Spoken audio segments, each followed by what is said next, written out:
Greetings from Chams Media, a warm welcome to Daring Abroad, and we are glad you found time to be with us once again on this inspiring TV series about people who have ventured beyond the borders. Today we are in the United Arab Emirates, Australia and Kenya, and this is what we've lined up for you.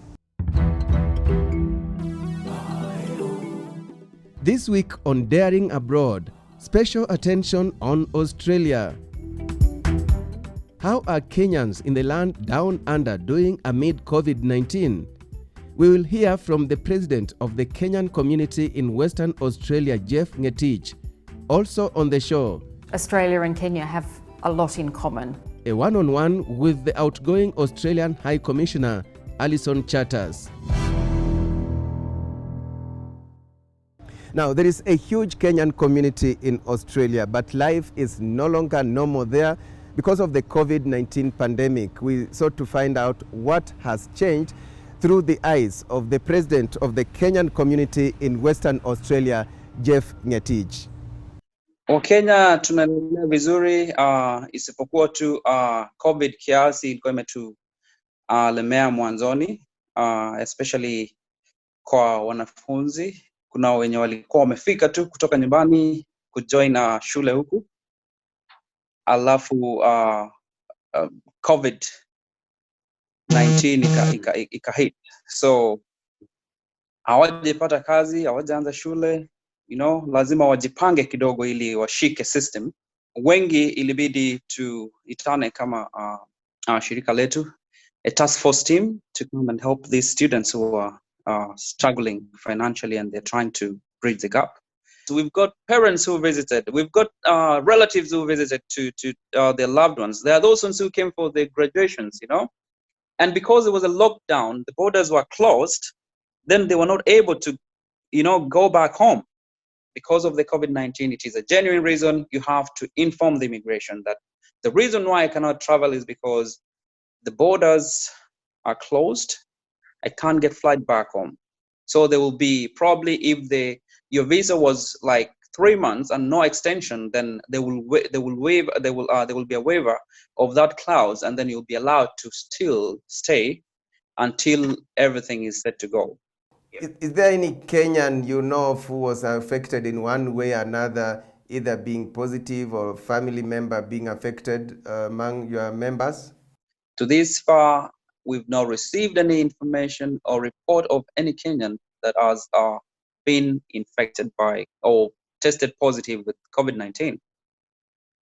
And, we thank God, we've got a lot of essential workers, frontliners here, and they come in contact with patients, but because of the good measures taken in making sure that the PPEs are used correctly, we've not at this point received any news or report of any Kenyan. That's the situation in Australia. We hope things will improve. We now move to the diplomatic perspective, and I had a one-on-one interview with the outgoing Australian High Commissioner to Kenya, Alison Chatters. Well, Australia, like every country in the world, has and still is grappling with the challenges of COVID-19. Of course, we feel we're making strides in our efforts to get control of COVID-19, but we've had our share of challenges as well, and we'll continue to watch with care and act as appropriate. Of course, one of the things that Australia did do earlier this year was obviously to take a very strong stance on border control, and it was all about obviously controlling the spread of COVID-19. That has impacted students wishing to travel to Australia to take up studies, people wishing to travel for tourism, for conferences, under different visa arrangements, visit family. But I'm very pleased to say, of course, there's been important support offered to the Kenyan students who are in Australia to make sure that their welfare is looked after, make sure they can communicate with their families overseas, of course, that they get access to what health services they need, and mental health is a big part of that. I know visas are being granted for students, but obviously they're being held at the moment. Travel is not possible into Australia at the moment for non-citizens and non-permanent residents. And so, yeah, the universities have shown a great flexibility in offering, of course, virtual online classes for students here and elsewhere in the world. So how has it been for you? You know, you're 3 years in Kenya. It was already on a very strong basis, of course, from my predecessors. Wonderful job. So it was a great privilege and pleasure to come in at the end of 2017. Interestingly, just before the presidential election, and to be able to build on the work of my predecessors who have been here as High Commissioners. When I first started, I wanted to obviously continue to put a focus on our commercial interests and our economic and commercial diplomacy. We have over 3 years, and all credit to my team, from the Department of Foreign Affairs and Trade and my Austrade team members as well, in really encouraging the Australian companies to come and have a look at Kenya, see the opportunities that exist here. It's a gateway to East Africa, so that's certainly a very strong selling point as well.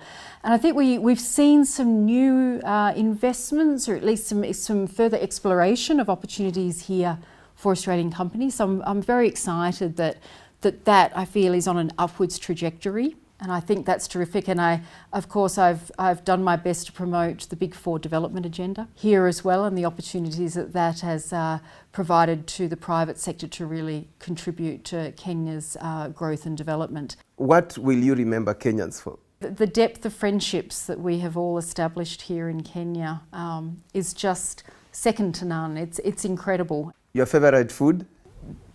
Your seafood and your fresh tilapia. Lovely, delicious. Great. Thank you so much. It was a pleasure talking to you, and we wish you the best in your next endeavors. Great. Time now for Kenya to the world. And did you know that you can make ornaments from recycled magazines? Yes, in Nairobi's Kibra slums, there is a group of women that is doing just that and exporting the products. Michael Simanji has more.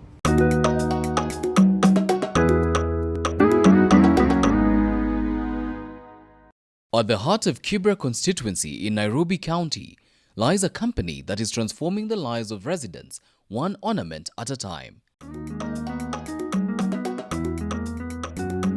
From bangles to handbags, earphones to phone charger cables, it seems there is no limit to their creativity. I'm of course talking about Sawa Life, but who exactly are they? Sawa Life is more of a CBO, that's a community-based organization in Kibera which aims at women empowerment. Sawa started 3 years ago, that was back in 2017, with a group of only 5 women who came together doing skills through handcraft, through training, through networking. Sawa has grown to be what it is today. Currently, we have a total of 40 women under the Sawa umbrella. Most of them hail from Kibera, but we have stretched our arms to other places such as Kiambu, Kabiria, and even Mathare. The first item that we deal in are the devices. That's the earphones and the USB. We also deal in earrings through paper bead and a bit of Maasai bead, bangles, and we also do like some beading on spectacles, just for uniqueness and fun. Our vision is aligned to the SDG towards a clean environment, zero pollution. So what we do is we source for already used magazines, and we use the papers to cover the ornaments to avoid breakage, and also as a way of recycling, and also to beautify them. Our main target market is out of Kenya, mainly in America. For you to base your market abroad, the quality has to be top-notch. It has to be something that is desirable, something that cannot affect somebody health-wise, maybe skin rashes or anything. And that's From Kibera to the world. for Chams Media. My name is Michael Zimanji. That's a very uplifting story by Michael Zimanji, a typical story of going beyond the limits to make it happen. And that leads us into yet another interesting segment, Let's Go Beyond, in partnership with Safaricom, a 4-part series in which we'll be sharing individual stories of people who have gone an extra mile to make it happen. I rarely tell my own stories. We begin this segment with my own story, what has happened to me beyond the borders in the last 20 years. 20 years ago, I was in the United States of America covering presidential elections. I was 29 years old. I'd been seconded to Voice of America in Washington, D.C. by Radio Citizen. I was working for Radio Citizen at that time, and America for me was my first country when it comes to living and working abroad. At that time, we didn't have cell phones. There were very few people on a cell phone. So we required landlines to communicate, to be called or to call back home. But occasionally I would be at the VOS studios, as you can see in the picture there, filing stories or doing my recordings. I came back to Kenya in January 2001. At that time, people are beginning to acquire cell phones. I acquired mine in March 2001. My first line was a Safaricom line. That became a very important tool for me as a journalist, being called, voice call and filing stories. But let me fast forward. In the year 2004, I was in Liverpool City at the University of Liverpool, where I was undertaking my master's degree in politics and the mass media. The cell phone, a very important tool in keeping in touch with my family back home. I'll keep fast forwarding. Jimbo la Florida linajulikana kwa mchaka wa kisiasa. Again, in the year 2008, I was in the United States of America covering a very historic presidential election, the election that saw Barack Obama, a son of Kenya.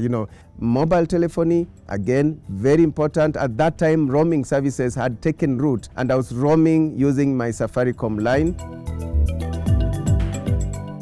The Hague, if you remember the Kenyan cases at the International Criminal Court in The Hague, I was in the mix of things. I could be reached, I was roaming, I could file stories using my cell phone.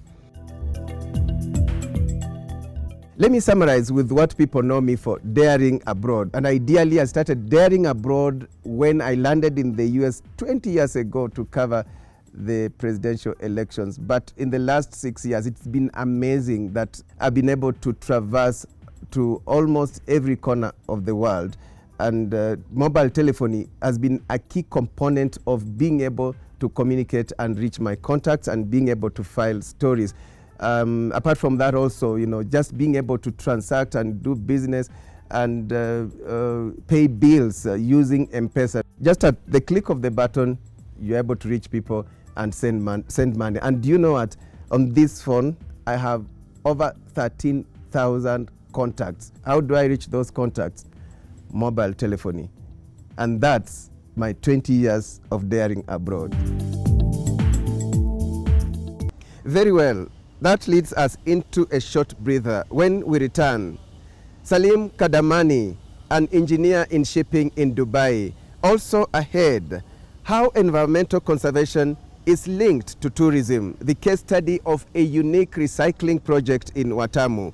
Stay with us.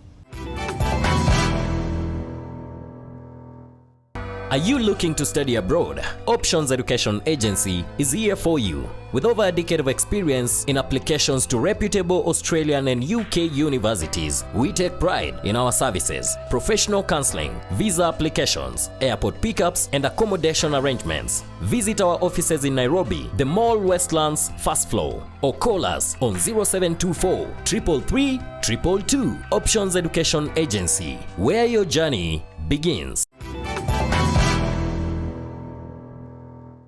Welcome back to this show that takes you around the world without a visa. Let's now cross over to Dubai, where Michael Simanji interacted with Saleem Kadamani, born and raised in Mombasa and excelling in shipping in Dubai.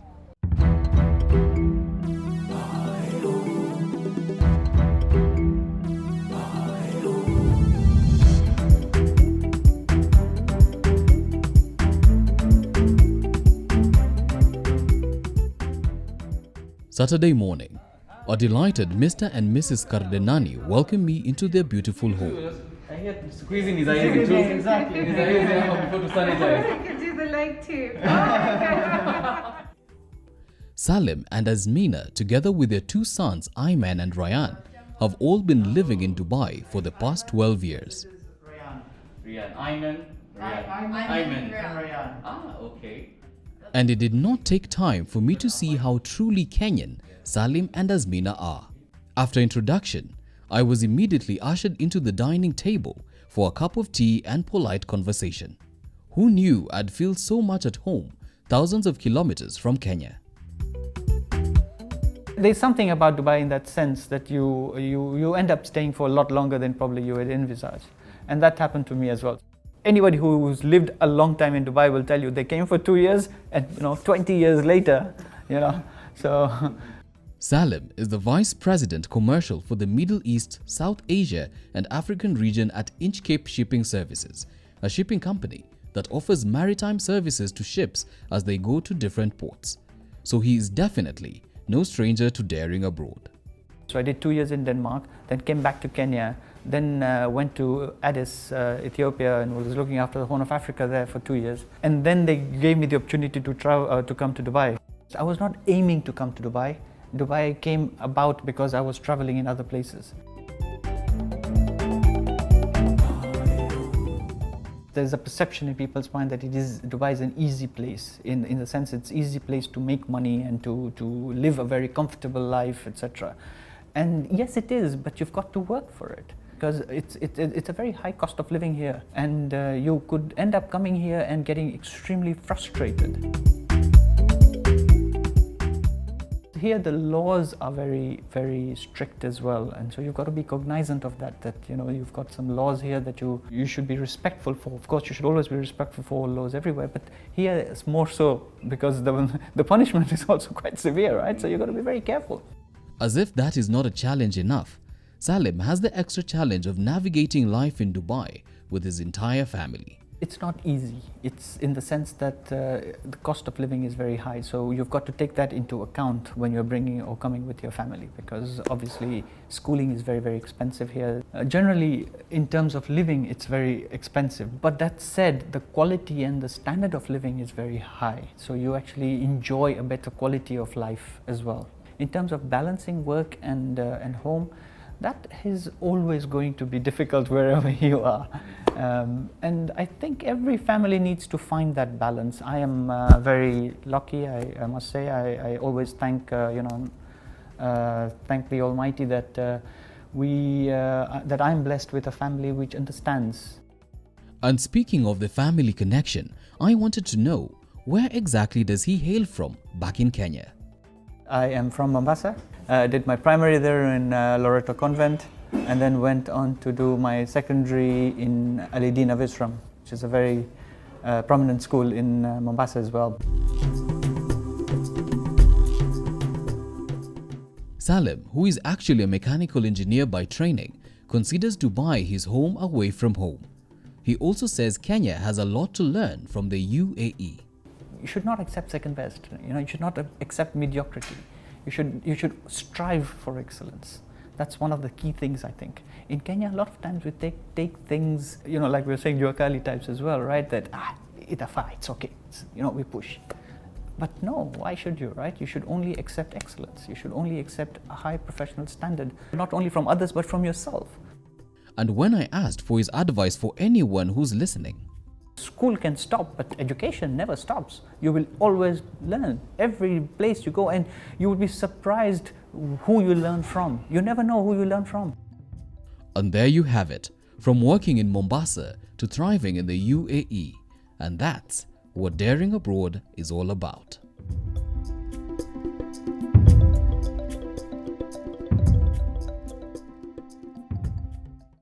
Great. To Kenya now, and it may not be obvious that environmental conservation is linked to tourism. In Kenya's North Coast, to be specific, in Watamu, there is a unique recycling project that has roped in both locals and tourists. That's our focus today on My Magical Kenya segment.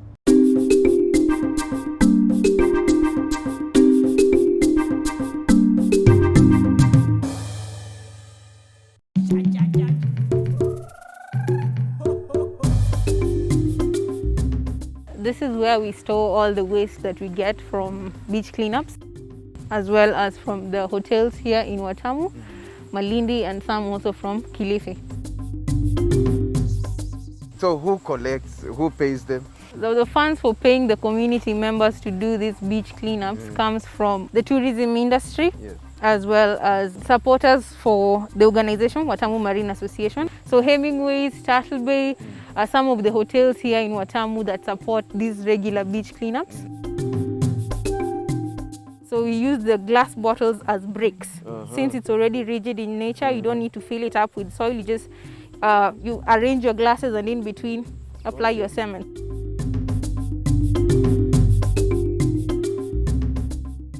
Strong enough. It is strong enough. So long as you have set your pillars right, the building is safe. Or you can make an art installation or construct your wall but without using cement and only use glue. So all these bottles have been held in place using glue. The work that we are doing here starts from a polluted beach, okay? And that's the problem. That is the problem. Marine pollution, and it's not just a problem here in Watamu, it's a global problem. It's affecting both the tourism industry as well as the community members in Watamu because they depend on the tourists and no tourist wants to visit a dirty beach. So the solution for it was employing community members to go out and do beach cleanups. The money that is used to pay these community members comes from the tourism industry, which pays these community members to go and clean the beach. It's a win-win situation in that community members get a source of income and the tourism industry get a clean beach, thus attracting more tourists. This is now a board with the different items that we normally get from our beach cleanups, and we have community members that do the sorting work. So for them, for the new community members that have joined us but don't know how to go about the sorting process, here are some of the items and how they can. It's like a guide. It's like a guide for them. These are toothbrushes. I'm planning on gluing them down. It's going to be a toothbrush mountain. It's going to be way higher than this. And all these wash up on our beaches. And they come from you and me. So from the walls to the floor to the door, and even the items in the room, everything is made from waste. Wow, fantastic.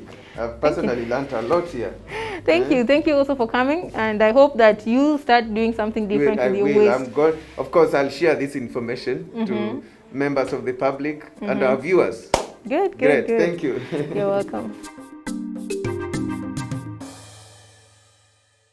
You'll agree with me that's an idea worth replicating. Cool. It was a pleasure being with you again. And remember, you can advertise on Daring Abroad through Chams Media, your visibility partner.